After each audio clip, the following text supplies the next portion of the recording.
Tapi apabila Allah ambil satu aja nikmat kesehatan Pak, susah kita Pak. Salah satunya apa Pak? Misalnya kita bilang nikmat lidah.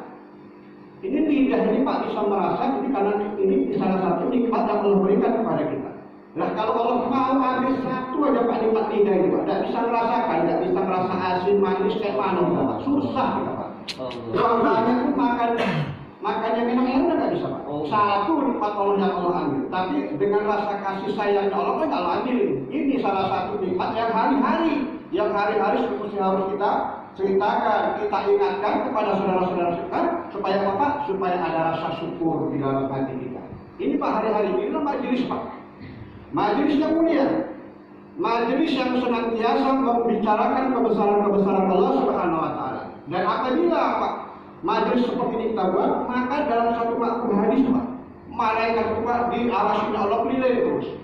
Keliling terus pas malaikat tidak pernah tidur, tidak makan, keliling terus. Ngapain Pak? Mencari suatu majelis. Majelis apa Pak? Majelis yang membanggakan Allah Subhanahu wa taala. Ini yang dicari malaikat ini Pak. Kalau untuk majelis yang lain aja Pak, majelis Dewan Perwakilan Rakyat, MPR yang membahas perkara-perkara dunia tidak dicari sama malaikat Pak. Tapi apabila malaikat ada melihat satu majelis yang mana mereka membicarakan kebesaran-kebesaran Allah Pak, satu malaikat Pak manggil malaikat-malaikat yang lain. Dipanggil Pak sehingga malaikat itu banyak bersab-sab Pak. Makhluk hadis mengatakan bersab-sab dari arasnya Allah Pak sampai ke masjid ini Pak, ke desa Tabuyung ini Pak. Allah cucuri rahmat.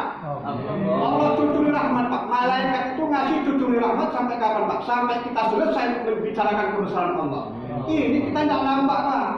Masya Allah, basar kita ini Pak, penglihatan kita Masya Allah lihatkan seperti ini. Belum Allah lihatkan sempurna.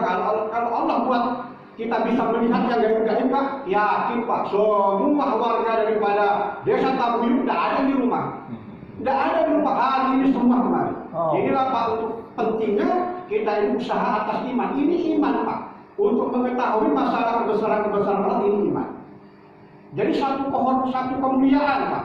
Bukan lagi Allah kasih nikmat kesehatan, nikmat umur, nikmatnya kita dulu di sini Pak, ini suatu rezeki dari Allah Subhanahu wa taala. Yang mana suatu ulama bilang Pak, ini majelisnya malaikat, majelis yang pernah dibuat oleh baginda Rasulullah sallallahu alaihi wasallam bersama para sahabat. Sehingga Pak dalam satu hadis bilang Pak, apabila baginda Rasulullah membuat satu majelis seperti ini Pak, itu sahabat itu paling ngerti dari Pak. Duduk mereka rapat-rapat sehingga paham mereka itu menyatu. Dan apabila baginda Rasulullah membuat satu di bawah pohon Pak, semua Pak daun-daun yang gugur itu Pak, gugur berguguran, tidak ada yang jatuh di bumi Pak. Semua dijatuh budak-budak para sahabat. Karena rapat-rapatnya mereka buat kayak gini Pak. Inilah satu majelis yang dibangga-banggakan oleh Allah dan dipuji oleh malaikat. Majelis makfirah Pak, majelis pengampunan dosa.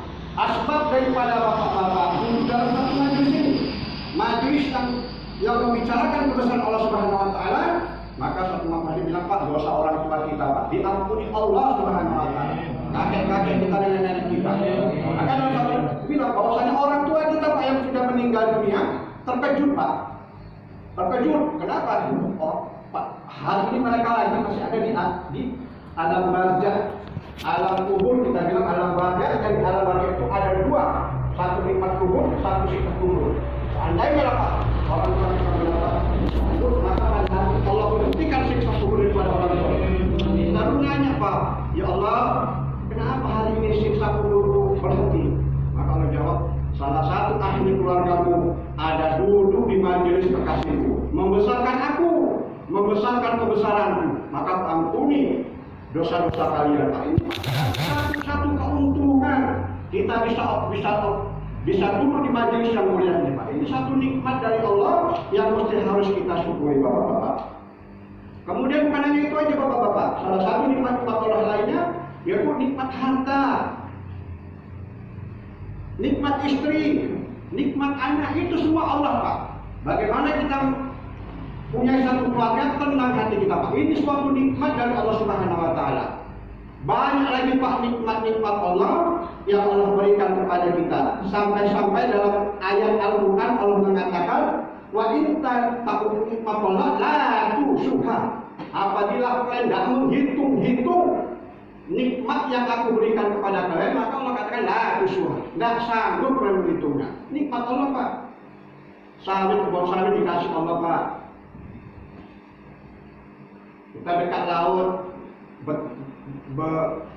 petani nelayan cari ikan, itu nikmat Allah, dikasih Allah kita rezeki Pak. Banyak lagi rezeki yang lain Pak. Sampai Allah bilang Pak, kalau kalian tidak menghitung nikmat yang aku berikan kepada kalian, lah tidak sanggup kalian menghitungnya. Apalagi untuk kebayaan Pak, tidak sanggup. Maka Allah katakan bagaimana Pak? Kita mensyukuri aja Pak. Syukuri nikmat Allah, maka Allah akan tambah. Allah cantumkan di dalam Al-Quran Pak, di surah Ibrahim, la in syakartum la azidanakum wa la in kafartum inna ajalan. Apabila kalian mensyukuri daripada nikmat yang aku berikan kepada kalian, pasti akan aku tambah nikmat. Tapi apabila kalian gugur, nggak menikmati, nggak mensyukuri daripada nikmat yang aku berikan kepada kalian, pasti ajalku sangat tinggi. Ini yang perlu kita ulang-ulang Pak, masalah kebesaran Allah. Bukan lagi nikmat-nikmat yang lain lagi Pak, nikmat yang ada di dalam diri kita ini lagi Pak. Masya Allah, nggak bisa kita nikmatnya Pak.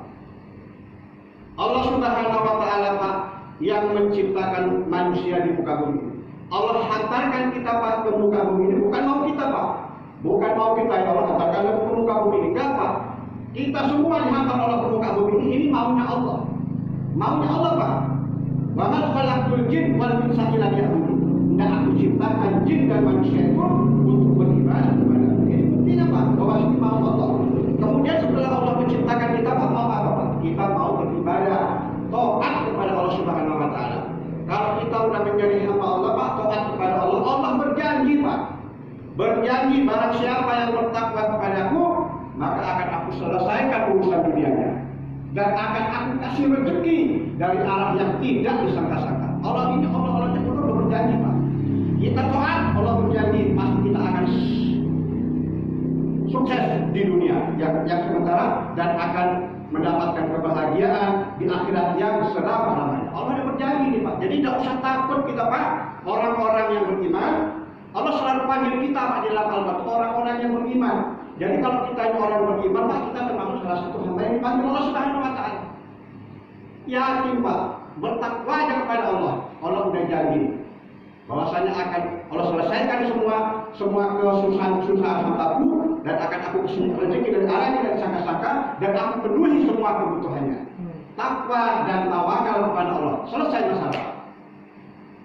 Jadi Allah hantarkan kita ke dunia Pak, apa Pak? Untuk beribadah, kemudian bukan hanya ibadah aja Pak. Tidak bisa kita beribadah kepada Allah semua selesai. Kemudian Pak Allah uji Pak.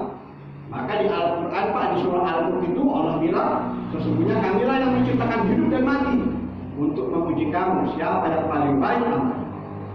Kaya susah Pak, bukan karena kita itu nggak pandai berusaha melakukan kemiskinan dan kemudahan. Tapi ini uji Allah.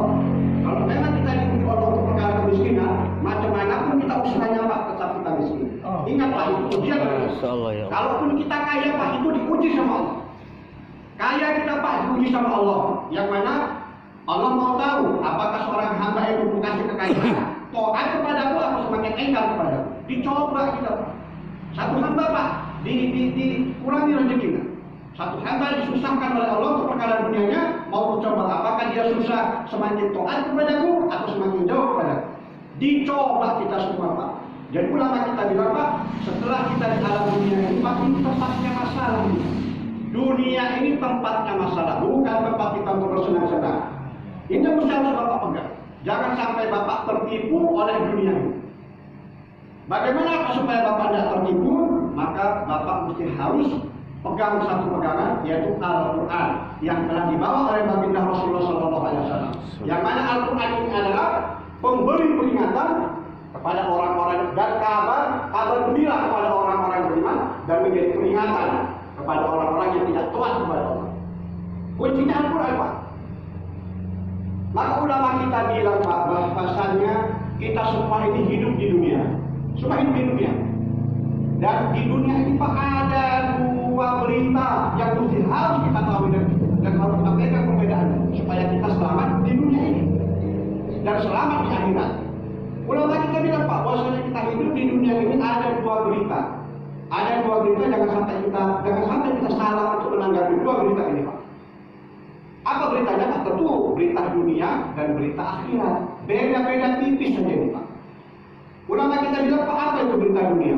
Berita dunia itu Bapak-bapak, terjadi peristiwanya, baru ada beritanya. Ini berita dunia.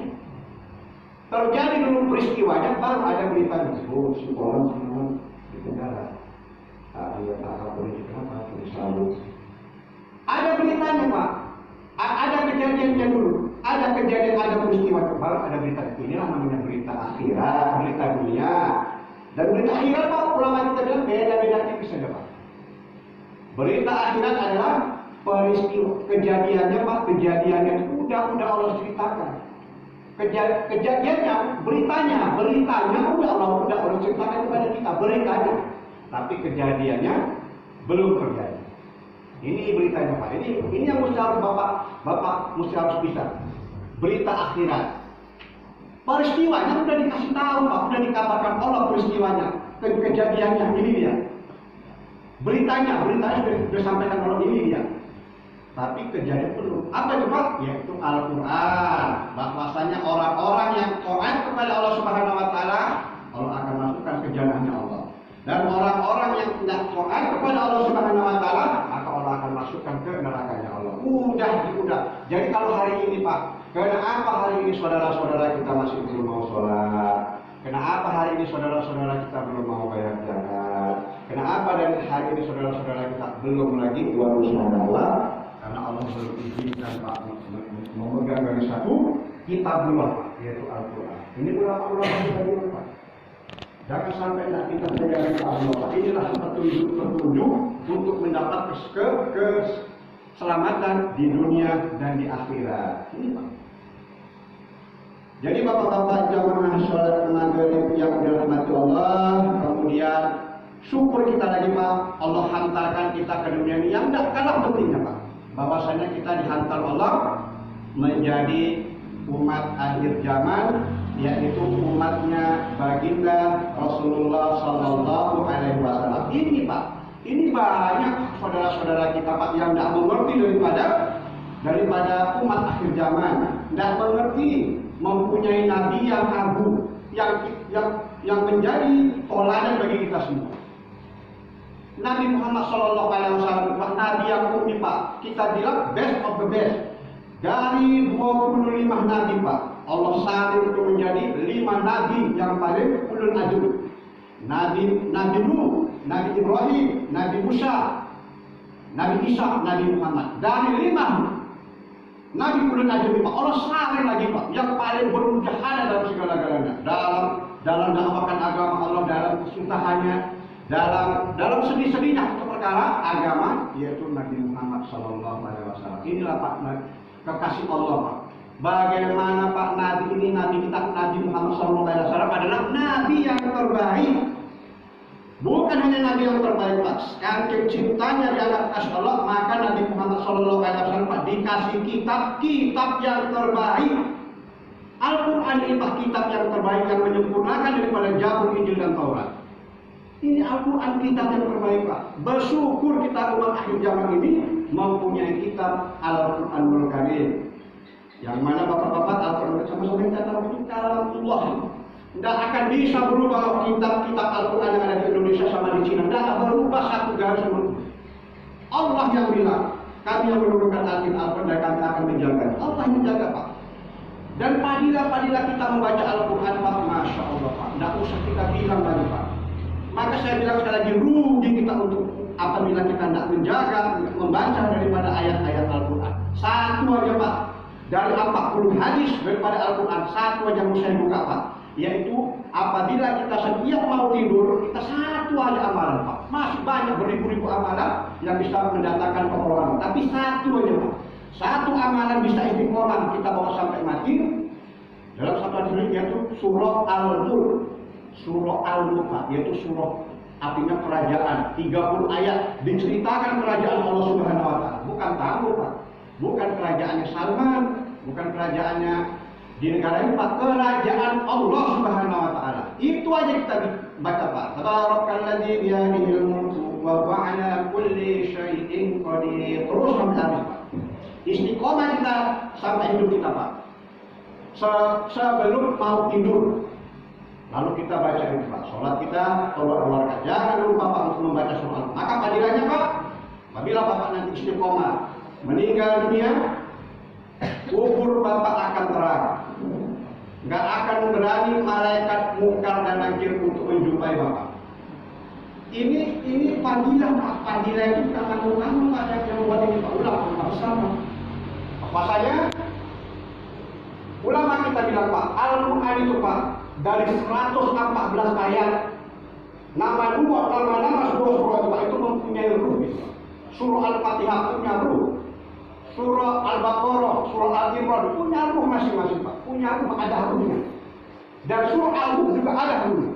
Maka ulama kita bilang Pak, surah Al-Mulk nanti Pak apabila kita telah menghadap Allah Subhanahu Wa Taala, kita senantiasa Pak mengamalkan, menjaga daripada surah Al-Mulk, maka di surah Al-Mulk itu Pak datang berupa seorang lelaki yang paling tampan, berwajah putih, berbaju putih, sinarnya luar biasa Pak, sampai malaikat mungkar dan nakir untuk datang menghadap kita, untuk menanyakan Pak, menghisap kita sebagai hamba Allah semua akan bisa. Maka surah Al-Mulk tadi Pak berdiri di kepala kita, tidak bergerak, sehingga dua malaikat yang menyeramkan perjalanan menanya Pak semua hamba Allah, wahai si fulan, pergi kau. Aku tidak mau menanya si fulan bin si fulan. Tidak pergi Pak. Orang bilang kita sampai 3 kali atau 7 kali, tidak pergi baru dijawab. Aku tidak akan meninggalkan si fulan dan si fulan. Siapa kau? Malaikat mengatakan. Maka seorang pemuda yang bersinar mengatakan, aku adalah salah satu surah, salah satu ayat di kitab Allah, yaitu surah Al-Mulk, yang mana si fulan bin si fulan selalu mengamalkan, menjagaku, matanya ngantuk-ngantuk karena menjagaku, membacaku, memelukku, menyayangku. Maka pada hari ini aku akan menjaga dia, menyayangi dia sampai nanti hari kiamat. Masya Allah. Rugi kita baca. Jadi bagaimana surah Al-Mulk Pak kita masukkan ke dalam hati kita Pak. Satu surah Al-Mulk Pak, kita udah kita baca Pak, kita tahu artinya Pak. Jangan kita baca Al-Quran itu Pak, kita tidak tahu artinya. Ada bahasa-bahasa, bukan bisa harus baca Qurannya aja kita Pak. Tapi ulama kita bilang artinya Pak. Arti daripada surah Al-Quran itu Pak, bahwasanya itu adalah kerajaan Allah. Allah ceritakan Pak, Allah yang menciptakan 7 lapis langit berlapis-lapis. Nah, masuk di akal kita Pak. Satu langit yang nampak aja kita udah gak masuk. Rupanya ada lagi langit di atas langit, langit di atas langit. Ini kekuasaan Allah Pak. Lalu langit yang dekat dengan bumi kami hiasi dengan bintang-bintang. Betul Pak. Al-Quran gak salah, dihiasi Allah dengan bintang-bintang. Ini Allah Pak, kekuasaan Allah semua Pak. Gak ada yang bisa buat itu Pak. Dunia Allah kasih Pak. Maka Allah sampai bilang kita, maka kamu lihat sekali lagi. Kamu lihat dan sekali lagi, dan kamu lihat sekali lagi sampai letih matamu. Gak akan kau nampak satu yang retak, yang salah dalam ciptaan kami. Gak ada yang sedikit punya nyala daripada ciptaan Allah. Itulah bagaimana kemudian Pak sebagai kita ini hamba Allah, umat Nabi Muhammad Sallallahu Alaihi Wasallam. Maka kita ini Pak, Nabi Muhammad SAW, Nabi yang terbaik, dikasih kitab yang terbaik, kemudian Pak dikasih umat yang terbaik. Ini siapa Pak? Jadi kita ini umat yang terbaik.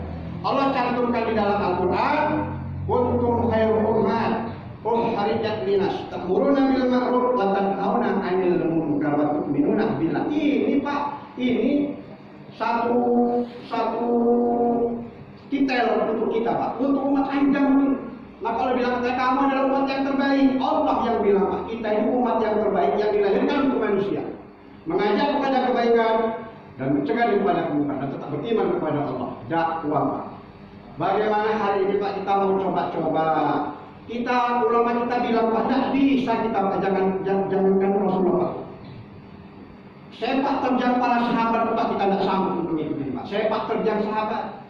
Nggak bisa kalau pengorbanan para sahabat itu perkara akhirat, nggak bisa Pak. Sahabat 13 tahun ditempa iman mereka kepada baginda Rasulullah, masalah kalimat thayyibah la ilaha illallah sempurna Pak, sempurna iman mereka. Sehingga betul-betul Pak, dunia ini hilang, udah nggak ada lagi dunia di hati sahabat. Bagaimana kebesaran Robi yang masuk, sehingga pada waktu sahabat bergerak Pak, bergerak berjihad di jalan Allah, dunia datang Pak. Nah ini sahabat, dunia datang, kebahagiaan datang, emas datang, nangis para sahabat. Ya Allah, kalau ini yang datang, kami takut nanti amal-amal kami Allah keskan di dunia, tapi nanti kami di hari nggak bawa apa. Nangis sahabat Pak. Maka semua Pak, semua yang Allah keskan untuk perkara dunia mereka korbankan untuk perkara agama Allah. Untuk perkara agama Allah, mereka habis-habiskan Pak. Bukan harta dan diri mereka Pak, tapi nyawa mereka Pak, keluarga mereka korbankan semua untuk agama. Allah tahu Pak. Nabi Muhammad tahu Pak bahwasanya semua umat dia Pak susah-susah untuk perkara agama. Nabi Muhammad bilang, sabar, wahai sahabat-sahabatku sabar. Sesungguhnya penderitaan kalian, susah-susahnya kalian, sakit-sakitnya kalian untuk perkara agama Allah ini, nanti Allah balas dengan jannahnya Allah. Ini yang mau kita Pak. Susah kita Pak. Jadi hari ini kita mau coba-coba Pak. Nggak sanggup kita Pak seperti penderitaannya baginda Rasulullah SAW. Nggak sanggup kita Pak buat penderitaannya seperti para sahabat, nggak sanggup. Nggak sanggup kita Pak sholat kita seperti sholat para sahabat, nggak sanggup Pak. Dalam satu Alkisah di buku Fadilah Amal Pak, salah satu keluar biasaan daripada sahabat Pak, dua sahabat Ansor dan Muhajirin, ada perintah sama Nabi Pak, bahwasanya dua sahabat ini disuruh untuk berjaga. Rasulullah mau istirahat, disuruh berjaga Pak, jangan sampai ada pasukan musuh menyeberang dari bukit itu. Apabila musuh menyeberang dari kalian nggak ada, kalian tidur, maka habis kita semua Pak. Ini sabda Nabi itu sunnah Pak. Maka dua sahabat Muhajirin dan Ansor pergi ke atas bukit Pak, menjaga baginda Rasulullah SAW dan pasukannya tidur. Karena satu-satunya jalan hanya itu yang bisa dimasuki oleh musuh. Lalu dua sahabat Ansor dan Muhajirin bermusyawarah Pak. Wahai sahabat, kalau kita malam hari ini jaga terus sampai pagi, aku takut kita dua diserang hantu. Lalu kita dua-dua tertidur, musuh datang, habis kita. Maka kita buat setengah malam kau jaga, aku tidur, dan setengah malam itu kita. Jadi bergantian Pak. Maka setelah bermusyawarah, yang sahabat Muhajirin dulu yang istirahat, sahabat Ansor tadi Pak jaga. Tapi jaga pun Pak mereka tidak pernah sholat tetap mereka lakukan. Maka satu sahabat Pak yang satu tidur, satu sholat. Inilah sholatnya sahabat. Maka satu musuh Pak mengintai dari jauh. Itu satu lagi sholat, dipanah Pak, pakai panah tuh masuk, kena badannya. Nggak berkembing segitu Pak, tetap sholat. Satu anak panah masuk tembus ke dalam tubuhnya, nggak berkembing Pak. Maka dipanah lagi sekali, tembus lagi ke badannya, nggak berkembing sedikit Pak. Kemudian 3 anak panah Pak masuk ke badan sahabat Ansor. Sahabat Ansor merasa Pak bahwasanya 3 anak panah udah masuk ke tubuhnya, tapi dia terus asik dengan sholatnya. Lalu dia berpikir, kalau aku sholat terus, takut nanti anak panah masuk, aku mati nggak tahu kawanku. Maka berhenti Pak, dibangun kawan. Wahai saudaraku, bangun. Maka kawannya bangun, terkejut sama musuh Pak. Masih ada lagi yang dibangunin, berarti masih banyak di bukit. Lari Pak, larilah musuh tadi Pak. Wah, ini tentara musuh makin banyak di bukit ini, nggak berani Pak. Satu orang yang bangun. Maka satu orang sahabat Muhajirin kaget, kenapa? Badanmu seperti ini, kenapa nggak bangun aku? Begitulah Pak. Aku nggak mau kau, tapi sebetulnya aku mau melanjutkan sholat terus. Tapi aku takut apabila anak panah masuk ke dalam tubuhku, aku mati. Kau nggak tahu, maka nanti baginda Rasulullah pun akan nanti mudah dibutuh. Inilah Pak sholatnya sahabat itu Pak. Bagaimana sholatnya sahabat itu luar biasa Pak. Jadi hari ini Pak ya, kita nggak mau mencoba-coba, mencontoh-contoh sepak terjangnya para sahabat radhiyallahu anhum. Nggak ada lagi Pak jalan kita hari ini Pak, umat akhir zaman ini Pak. Nggak ada jalan lain, cara lain supaya kita bisa selamat dunia dan akhirat, yaitu dengan dakwah. dengan dakwah bagaimana kita mau ikut-ikut cara baginda Rasulullah dan para sahabat buat dakwah ini Pak. Allah udah ceritakan Pak, Allah udah katakan di dalam Al-Quran ini kerja paling besar. Alladzina amanu wa hajaru wa jahadu fi sabilillah bi amwalihim wa anfusihim a'jamu darajatan illallah wa ulaika humul faizun. Siapa yang bilang Pak? Allah di dalam Al-Quran di surah At-Taubah. Orang-orang yang beriman berhijrah serta berjihad di jalan Allah dengan harta dan dirimu. Sungguh-sungguh kita Pak buat ini Pak. Dakwahkan anak kita tinggalkan kampung halaman kita tinggalkan istri anak kita Pak. Sungguh-sungguh. Maka Allah katakan arjomu, derajat mereka sangat tinggi di sisi Allah. Wa ulaika humul faizun, dan mereka itulah orang-orang yang beruntung. Allah Pak yang bilang orang beruntung. Kita mati Pak, istri anak kita pun dijaga Allah Subhanahu Wa Taala. Kita mati Pak, dosa takut sama anak kita, Allah yang jaga. Sahabat udah kasih contoh Pak, sahabat meninggal, anak-anak mereka jadi habis tapi hidup. Menjadi mujahid itu tangguh untuk perkara agama ini Pak. Jadi itu aja Pak ya. Apa yang baik datang dari Allah, yang buruk, yang tidak baik karena kurangnya korban saya untuk perkara agama ini. Jadi kami pun dari satu jamaah juga mengharapkan kepada pekerja-pekerja dakwah yang ada di Tabuyun, bolehlah membuat satu jamaah. Tidak usah berapa bulan, membuat bentuk satu jamaah 40 hari, bolehlah gerak ke Medan, terkhususnya di kampung kami, ke Lambir 5, agar ada kunjungan balasan. Kunjungan balasan yang hari ini kami sudah buat di sini, Bapak pun buat di sana. Mudah-mudahan dengan kunjungan balasan kita ada satu hati, Allah turunkan Pak Hidayah di kampung Tabuyun dan di kampung desa Lambir 5.